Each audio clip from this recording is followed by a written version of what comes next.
कारण काय कोणती चर्चा झाली? सकारात्मक चर्चा झाली का? काय विषय होता? शुभम जी पूर्ण चर्चा नेहमी चांगली होते, चर्चा चालतीच होते, रिझल्ट काय येताना दिसत नाही. मी त्यांनाही विचारलं पुण्यात दादागिरी कोणाची चालते, तेही हसत काय उत्तर देऊ शकले नाही. हे ठाणे लबुंगे बाजूला. सर मोठ्या प्रमाणात जे आहे तुम्ही आता मागणी गेले काही दिवसांपासून जमील शेख कुटुंबे असेल किंवा राज्यामध्ये जे जे पीडित कुटुंब आहेत ते आपली भेट घेत आहे. खरं तर जमील शेख कुटुंबियांना जसं मुख्यमंत्र्यांनी ज्ञानेश्वरी मुंडेंना बोलवून घेतलं आणि काय तुमचं म्हणणं आहे म्हणून त्यांना मदत केली, तसं मला वाटतं उपमुख्यमंत्र्यांच्या ठाण्यामध्ये ते कुटुंब राहतं, ते कुटुंब 5 वर्ष लढतंय. शिंदे साहेबांनी माणुसकी ठीक आहे, काय बाकी जे काय तुमचं राज्यातलं समीकरण आहे ते राहू द्या बाजूला, पण एका पत्नीने आपला नवरा गमावलाय, 2 पुरं अनाथ झाली आहे, तुझ्या बापाचं काय झालं एवढं त्या पौरींना बोलून विचारायला पाहिजे असं माझं मत आहे. मी त्यांनाही सांगितलं की तसं करायला पाहिजे. साहेब रायगडमध्ये आज सभा होती राष्ट्रवादी काँग्रेसची. तटकरे म्हणतात की भविष्यातले मुख्यमंत्री अजित पवार होते. चांगलं काय वाईट आहे, कोणीही मुख्यमंत्री होण्याची स्वप्न बघावी, त्याच्यात काय मला काय म्हणजे स्वप्न बघणं हा प्रत्येकाचा अधिकार आहे. मला पण वाटतं मुख्यमंत्री व्हावं, मी पण रात्री कधी कधी स्वप्न बघत असतो.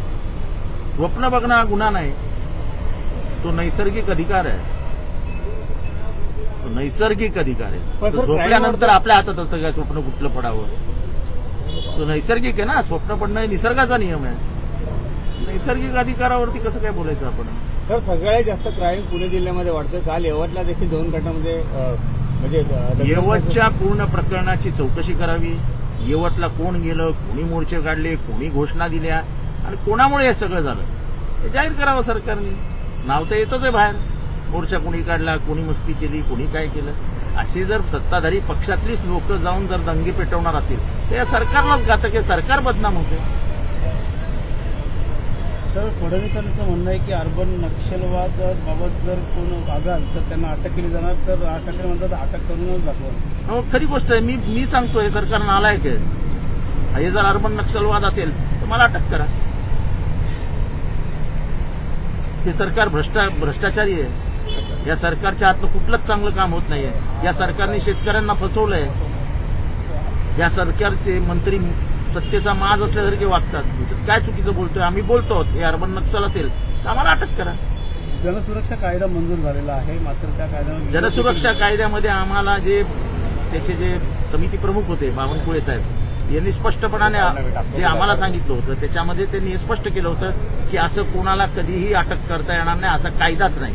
आणि मला वाटतं की असा काही त्या कायद्यात अभिप्रेत होत नाही की तुम्हाला कोणालाही अटक कर. जर अटक करायचं असेल तर मला सांगा, होय मी अर्बन नक्षल सारखा तुम्हाला वाटत असेल की माझं वागणं आणि बोलणं अर्बन नक्षल सारखं आहे, मला अटक करा. तर राज ठाकरे असं म्हणत आहेत की उद्योगधंदे बाहेर चाललेले ते परत आणावे, तसं ते तसं सांगतात. उद्योगधंदे बाहेर जातात. तुमचं इलेक्ट्रिसिटीचं बिल 100 पर्यंत आम्ही फ्री करणार आणि 100 वरती 101 युनिट झाले की 17 रुपये बिल लावलंय. 17 रुपये. तुम्ही कोणीच त्याच्याकडे लक्ष देत नाहीये. इथल्या गरीब माणसाचं इलेक्ट्रिसिटी बिल भरता भरता कंबरडं मोडणारे कंबरडं. कोणीच या प्रश्नाकडे गांभीर्याने लक्ष देत नाहीये. 100 युनिट फ्री केलेत. 100 युनिटनी होतं काय, एक फ्रीज, एक टीव्ही, एक गिझर घरात असेल आणि एक पंखा, हे गेले 100 युनिट. 100 युनिटच्या वरती 101 झाले की 101 युनिटचे 17 रुपयाप्रमाणे भरायचे तुम्हाला. म्हणजे एवढं दाखवायचं आणि एवढं काढून घ्यायचं. म्हणजे एक घास तोंडात द्यायचा आणि दातच पाडून टाकायचे. गुजरातमधली शेत जमीन आहे ते पण परप्रांतीयांना विकत देता येत नाही, तसं राज ठाकरे म्हणाले. याबाबत काय मला सर हिंदी दत्ता भरणेचं एक वक्तव्य आलेलं आहे. त्यांचं म्हणणं आहे की कारखान्याचा संचालक म्हणून सरळ काम कराल तर असं कृषीमंत्री म्हणलं, एखादं वाकडं काम करून पुन्हा नियमात बसवतो त्याची लोक नोंद ठेवतात. मला मी काय दत्ता भरणेंचं काय म्हणजे मला समजलंच नाही आपला कुठला प्रश्न आहे. आपल्या प्रश्नांना कोण उत्तर देईल. ओके हिंदी. सर जो है आज आपने उप मुख्यमंत्री शिंदे जी की भेंट ली है, क्या चर्चा हुई इस दौरान? ऐसा है कि वो आखिर में थाना के है, थाना में बहुत काम हमारे अड़े हुए रहते हैं।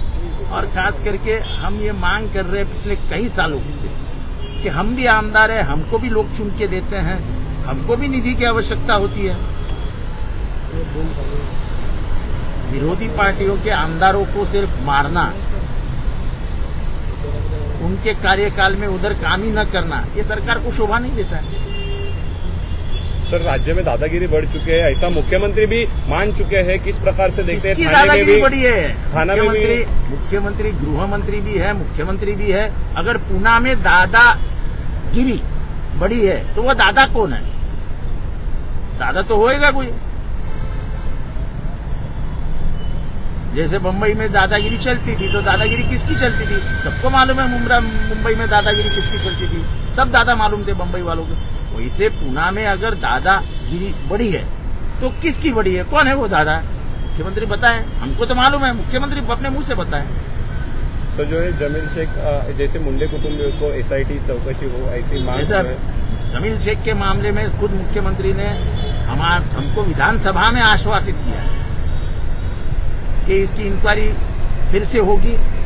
हम मुख्यमंत्री के ऊपर वो 2 बच्चियां जिनके आक्रोश के बारे में, जिनके रोने के बारे में मुख्यमंत्री ने स्वयं विधानसभा में कहा था। मुझे लगता है कि मुख्यमंत्री भी एक बेटी के बाप है। उन बेटियों के आंसू देख के मुख्यमंत्री, मुझे नहीं लगता है कि वो बहन को, लाडली बहन को और उनके 2 बेटियों को बाप के जैसा न्याय देंगे, ऐसा मुझे। सर, पृथ्वीराज चौहान जी ने जो है वक्तव्य किया था देखो, सनातन धर्म के बारे में हमेशा बोलता आ रहा हूं और सनातन धर्म ने ही उन्होंने जो लिख के रखा है, उन्होंने जो इस देश में फैला है, उससे ही ये देश में वर्ण व्यवस्था बढ़ी, इससे ही इस देश में धर्मद्वेष बढ़ा, इससे ही नीच ऊंच की राजनीति जो खेल था वो शुरू हुआ। शिवाजी महाराज का राज्याभिषेक किसने इनकार किया? वो सनातनी ही थे। शंभू राजे, छत्रपति संभाजी राजे को सबसे बदनाम किसने किया? सनातनी थे। महात्मा फुले को मारने की कोशिश किसने की? सनातनी थे। सावित्रीबाई फुले को गोबर किसने मारा? सनातनी थे। डॉक्टर अंबेडकर के जैसे बुद्धिमान आदमी को कॉलेज में जाने से किसने रोका? पानी पीने से किसने रोका था? वो सनातनी ही थे। तो सनातनियों को विरोध करना यह हमारा खुद का स्वयं व्यक्तिगत धर्म बनता है। Okay, thank you. ठाकुर ने कहा है कि उनके ऊपर काफी दबाव था। Thank you. आमदार डॉक्टर जितेंद्र आव्हाड यांनी उपमुख्यमंत्री एकनाथ शिंदे यांची भेट घेतलेली आहे आणि आता माध्यमांशी त्यांनी संवाद साधलेला आहे।